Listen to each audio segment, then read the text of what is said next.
As we told you earlier, former Vice President Joe Biden returns to Late Night tonight, sitting down with the Late Show's Stephen Colbert. Biden says he regrets not being in the Oval Office, but wouldn't change his decision not to run. So what can we learn from this experience? Our Nicole Brewer joins us now with that part of the story. Yeah, hi guys. Hey. You know, the former vice president has made the media rounds lately. He would neither confirm nor deny plans to pursue the office of the president, but he did make one thing clear. He has regrets, just like the rest of us.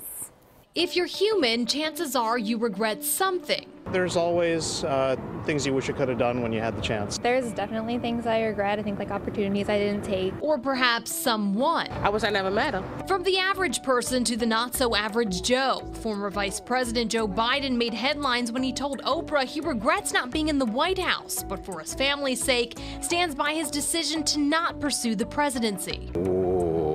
So that means Joe's going to run? Sometimes when people go back and they look, they realize that they did the best they could in the situation with the circumstances that they had. Dr. Thea Gallagher, a clinical psychologist at the University of Pennsylvania, supports Biden's willingness to confront his regrets while maintaining what she calls a growth mindset. People to be able to look back, accept maybe the feelings that go along with these decisions, and then have them verbalize, how would I do things differently in the future? It's always better to confront those things. Be brave and bring it up and deal with it because it's not going to go away. For Biden, that could mean a presidential bid in 2020. I'm all about some Joe 2020. Or perhaps a supporting role in Washington. The important thing, according to Dr. Gallagher, is to avoid hindsight bias, also known as coulda, shoulda, wouldas. So many outcomes in life, and I think when you get stuck on one of them, you're not really taking into context the rest of all of the other decisions that have happened in your life. So many what ifs. Yeah, definitely got to let go of those, but again, not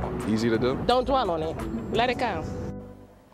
Now, if regret stems from an unmet goal, Dr. Gallagher encourages people to look for alternate paths to achieve it. If that's not possible, create a new goal altogether.